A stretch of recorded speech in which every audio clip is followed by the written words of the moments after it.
Du soleil et de la douceur également jeudi. Vendredi sera plus mitigé avec sans doute quelques gouttes de pluie du côté de la Haute-Savoie. Bonne soirée sur France 3.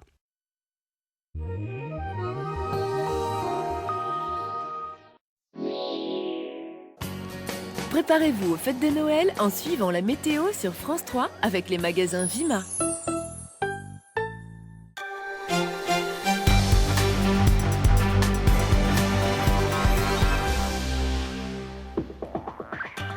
Bonsoir à tous, soyez les bienvenus dans le 19-20.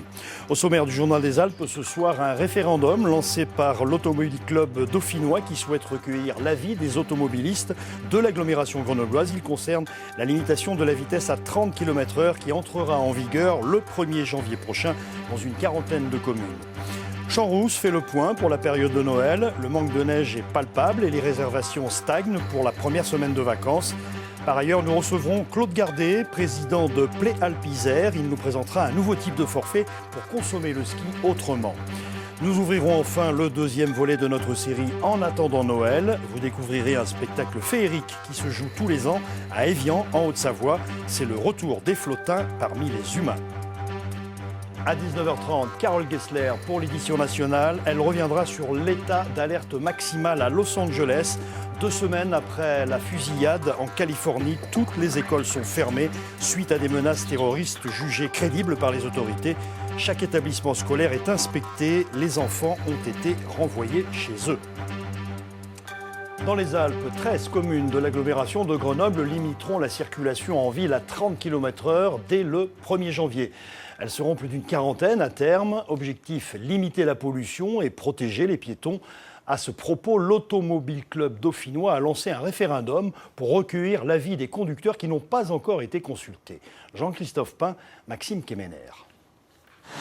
À partir du 1er janvier, dans la plupart des rues de Grenoble, sauf les grands axes, la circulation sera donc limitée à 30 km/h. Je ne suis pas un esprit négatif, d'accord? Ça me dérangerait, mais pourquoi pas? Ça serait contraignant pour moi et du coup ça m'obligerait à réfléchir à comment prendre mon vélo, quoi. On ne peut pas rouler à 30. Vous vous rendez compte de la consommation de gasoil, la pollution et tout ce qui s'ensuit?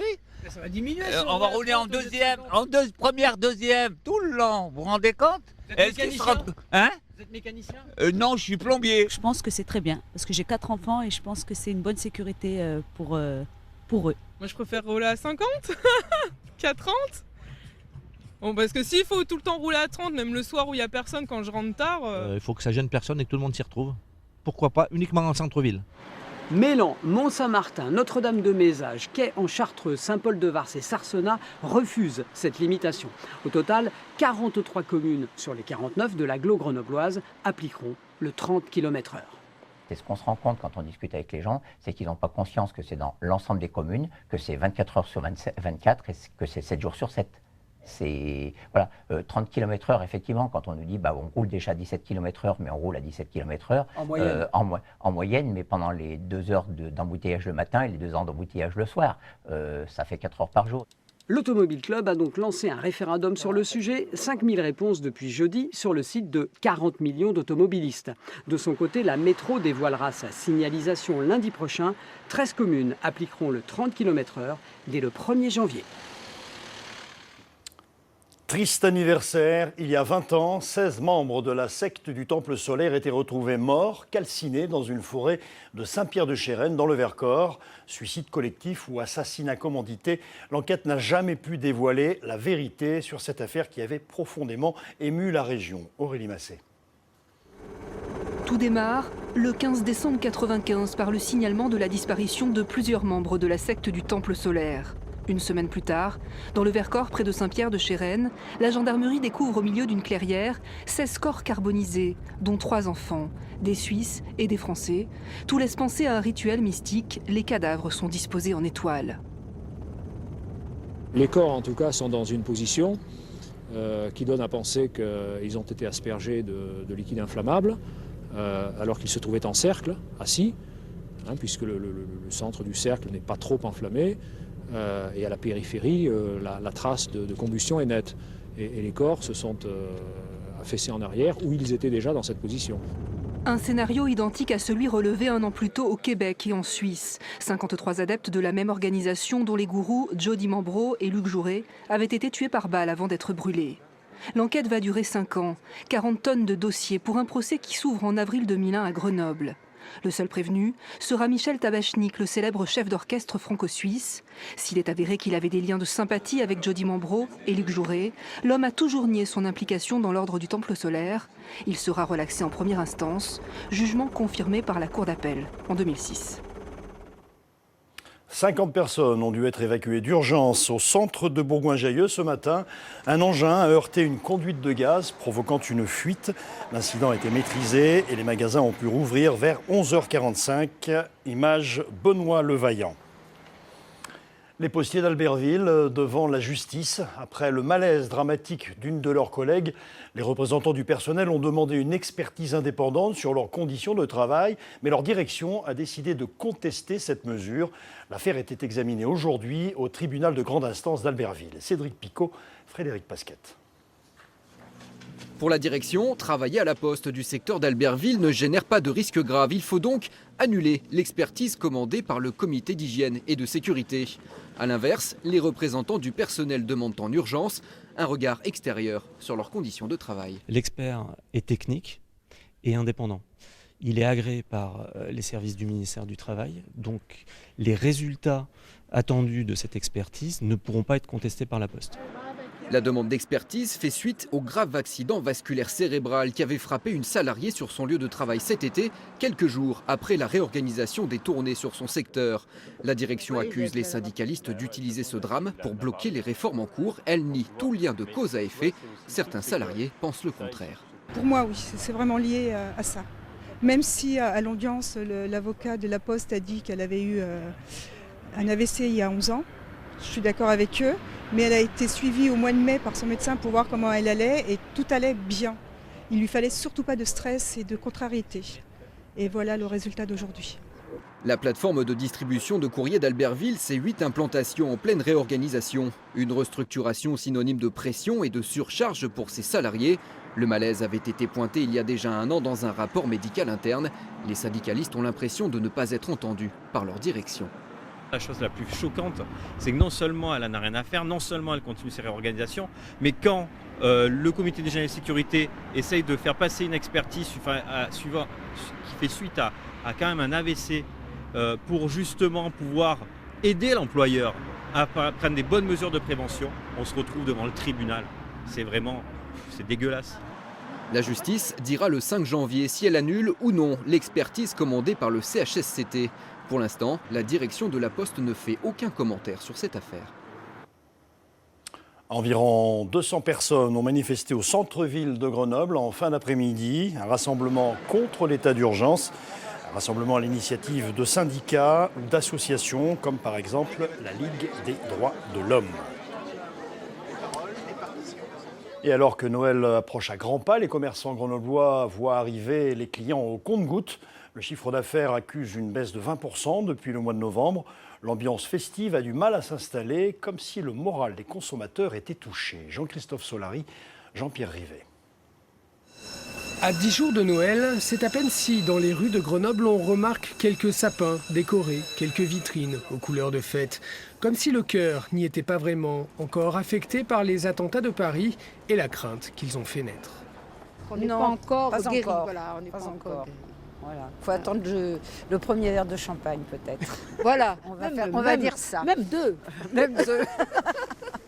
Alors doucement, depuis samedi, les Grenoblois retrouvent le chemin des magasins, avec peut-être plus que les années précédentes, l'envie de se parer de couleurs pour les fêtes. Rouge, elle est super aussi. Ah, c'est pas mal. Ça changerait un peu de... Ah ouais. Les gens ont besoin de se faire plaisir, tout simplement, et de faire plaisir. Donc voilà, pas forcément la couleur, mais voilà, les gens ont envie de faire leur cadeau de Noël. Et du côté des commerces de bouche, les carnets de commandes se remplissent. Pas question de faire un menu au rabais, ce qui ne ferait que prolonger le climat de dépression. Au contraire, rien que des bonnes choses.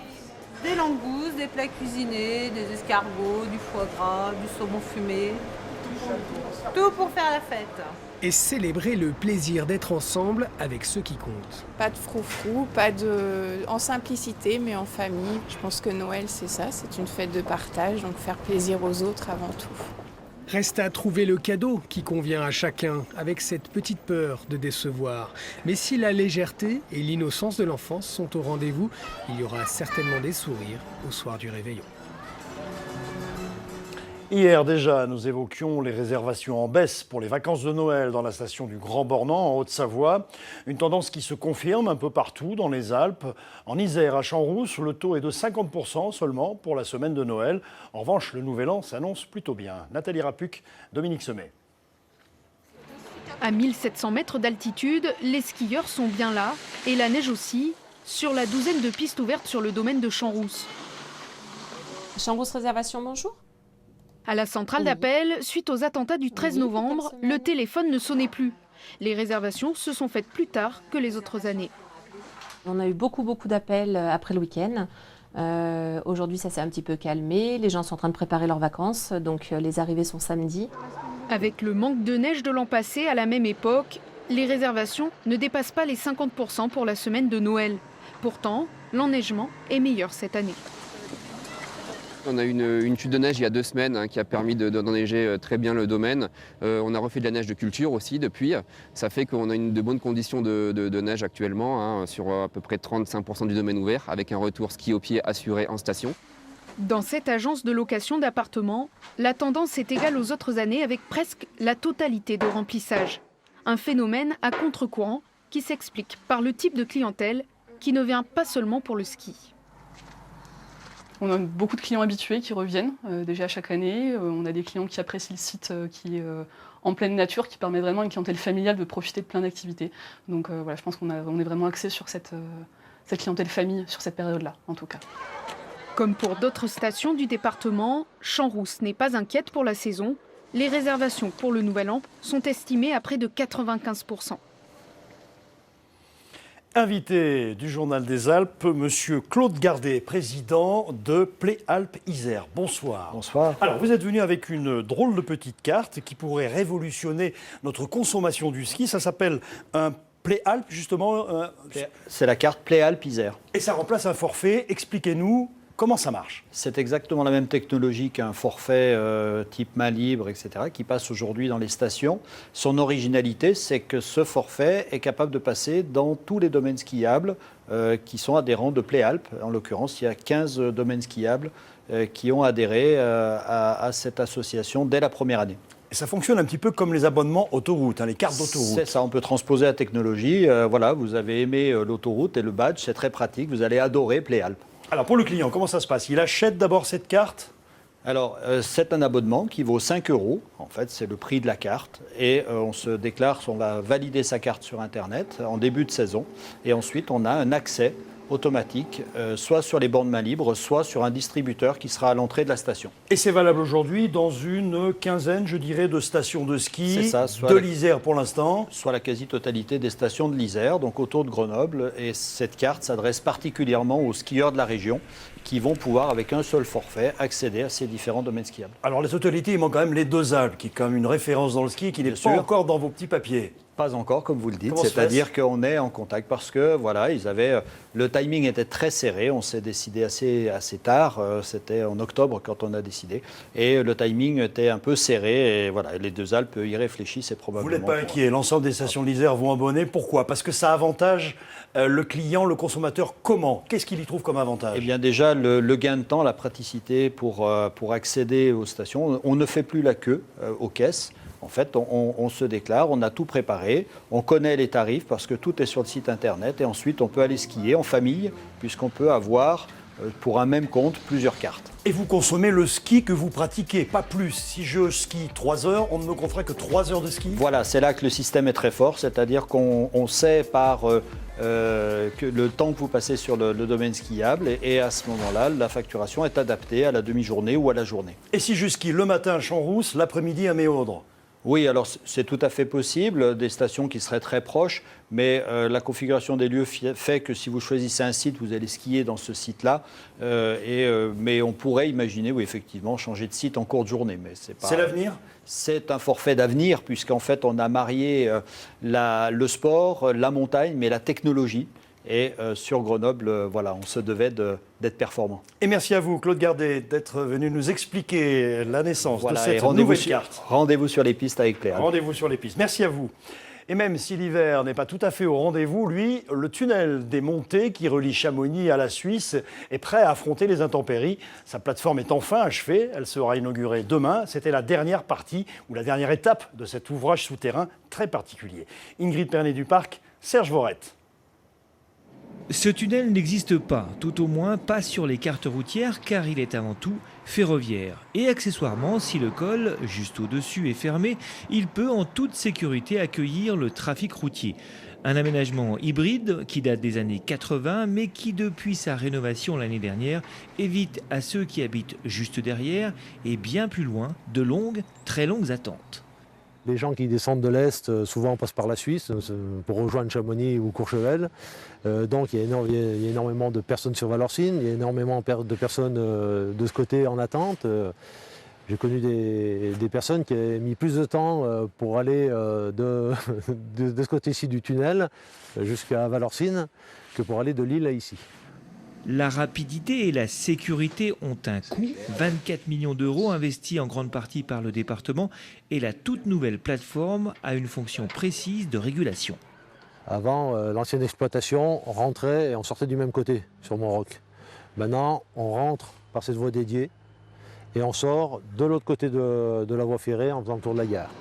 Pour en être très particulier, ce tunnel hybride train-voiture est cependant un maillon à part entière de Chamonix dans sa lutte pour le train. Nous aurons dans les années à venir à continuer l'investissement sur le bas de vallée, sur la liaison avec Saint-Gervais et puis je l'espère bien également sur la rénovation du réseau ferroviaire de la vallée de l'Arve qui le mérite bien également. L'hiver peut donc arriver à Valorcine. De l'autre côté de la vallée, on ne devrait plus rester totalement isolé. Laurent Wauquiez, décidément, sur tous les fronts, le nouveau président de la région Auvergne-Rhône-Alpes vient d'être nommé numéro 2 du parti Les Républicains, en remplacement de Nathalie Kosciusko-Morizet, qui a été remerciée. Toutes les explications sur notre site France 3 Alpes. Focus maintenant sur Yoga Journal. C'est un confrère de la presse écrite qui a vu le jour au printemps dernier à Savoie-Technolac. Valérie Chastelain et Nathalie Rapuc ont rencontré la rédaction de ce bimestriel qui s'adresse à tous ceux qui souhaitent retrouver la sérénité dans leur vie stressante.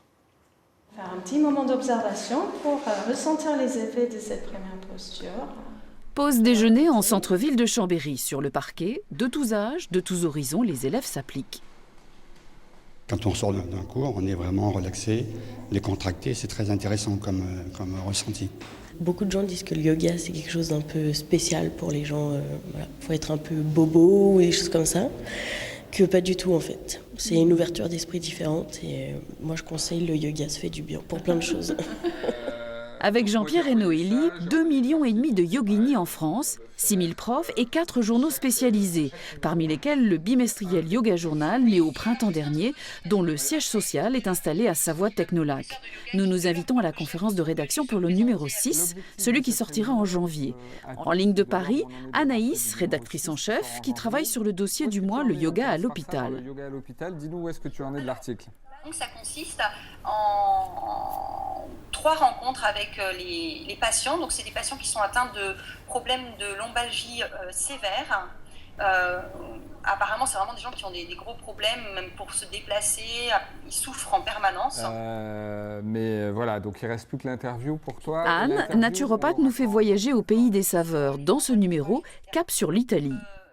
Je suis partie sur un minestrone aux légumes d'hiver, un risotto aux fenouil, une pizza de polenta aux légumes confits. Je garde toujours la partie rencontre, interview. Le journal est une franchise américaine, mais a voulu imprimer sa marque avec des rubriques comme « Vie ma vie » de yogini débutante ou les tribulations de Madame Tout-le-Monde sur les sentiers de l'équilibre. Au fil des pages, tout est fait pour vous donner envie de vous lancer. Et évidemment, ici, tout le monde pratique, comme Séverine, qui est graphiste et qui travaille aussi sur la partie Internet. C'est très abordable aussi pour tout le monde, parce que ce que je reprochais souvent dans les magazines, notamment avec l'explication des postures, c'était qu'on prenait en compte juste la posture, mais si vous voulez pas les contre-postures ou pas les... Enfin, c'est très bien expliqué en fait, et c'est complet. Et ça fonctionne. 15 000 exemplaires vendus en moyenne à chaque parution, 1700 abonnés, objectif passer la barre des 3000 et convaincre de plus en plus de monde à venir poser sur le tapis l'écume et le stress de nos quotidiens surchargés, car le yoga c'est bien plus qu'une mode. Il y a des professeurs qui sont partis de France il y a 10 ans et qui sont revenus, notamment Baptiste Marceau que j'ai rencontré dernièrement, qui est le fils d'ailleurs du mime Marceau. Et qui me disait, mais moi il y a 10 ans quand j'enseignais à Paris, j'avais personne dans mes cours. C'était très difficile d'avoir 10 personnes dans ces cours de yoga.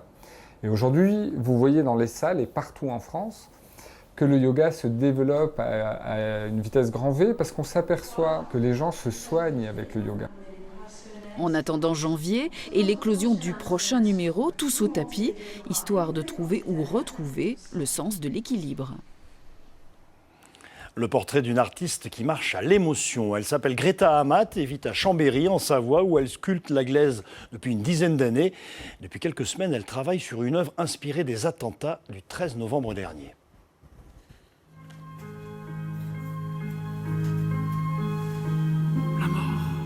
C'était évident et nécessaire.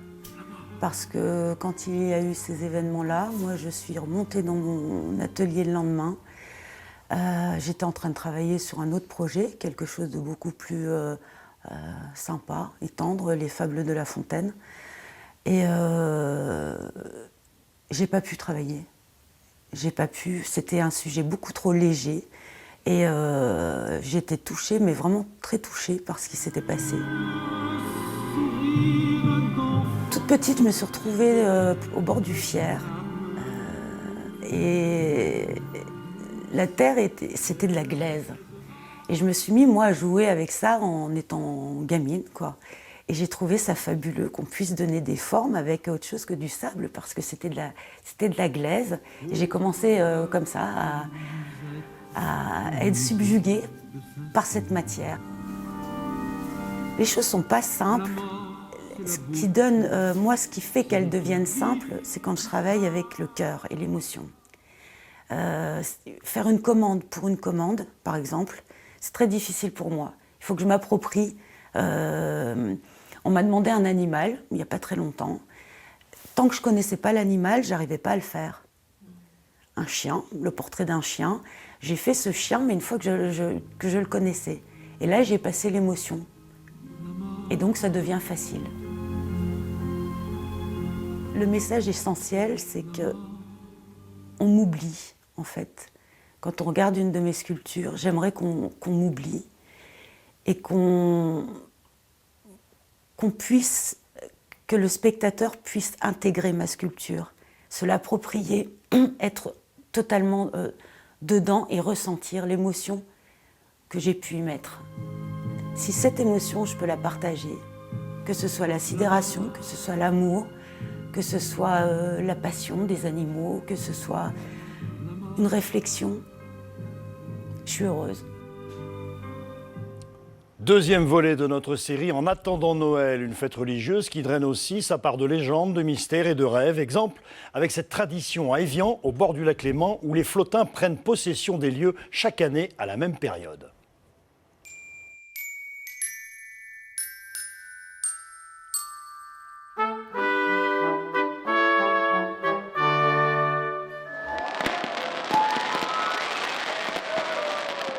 À Évian, une fois par an, il y a le feu au lac. C'est le signal. Ils arrivent. Ils sont là. Ce sont les flottins. Ces drôles de personnages traînant leurs sculptures en bois flotté. Venus de toutes les Alpes pour s'échouer sur la plage, ils sont de la famille des elfes, sirènes et autres lutins. Ils sont ce monde merveilleux qui engendre les rêves et ravive les souvenirs.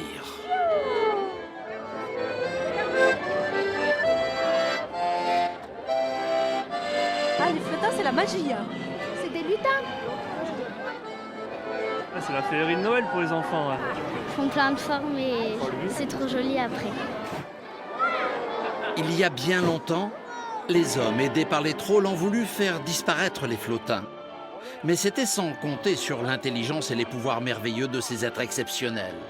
Chaque année, depuis 9 ans, ils reviennent à Évian pour raconter leur histoire aux enfants et pour parler d'amour aux grands. Oh, mais non, on ne vient pas du Moyen-Âge. Ah non, c'est bien avant. Il y a très longtemps, on est les cousins des humains. Mais on a des pouvoirs que les humains n'ont pas. Alors, une démonstration. Ah, j'ai pas dit magie. J'ai dit des pouvoirs plus subtils. Chaque année, dans la foule se glisse un drôle de personnage. Il écoute, il observe tout. Il donne même des ordres. On dit de lui qu'il est l'esprit incarné des flottins, celui qui a permis leur retour parmi les hommes. Et selon lui, leur premier contact s'est fait au bord de l'eau. Je m'assois au bord du lac, puis je dis il y a quoi ici dans cette ville? Et il y avait du bois flotté. Je me suis dit avec ça on va essayer de faire quelque chose et prouver qu'avec rien, au moment de Noël où tout est mercantile, qu'avec rien des bouts de bois, si tout le monde s'y met, on peut faire quelque chose. De deux choses l'une. L'autre, c'est le soleil. Ah, On parle de plus en plus de vivre ensemble, d'humanité, etc. Nous, on dit toujours, chez nous, ici, les flottins, on n'a rien à vendre. Tout est à rêver et à imaginer. Que vous y croyez ou pas, le fabuleux village existe jusqu'au 3 janvier prochain. Autour du théâtre de la Toupine, il réunit chaque année de très nombreux acteurs de la ville d'Évian et des alentours pour faire de Noël une véritable parenthèse d'amour et de partage. À suivre, les prévisions météo, puis l'édition nationale. N'oubliez pas le Soir 3 Alpes autour de 23 h. Merci de votre attention et à demain.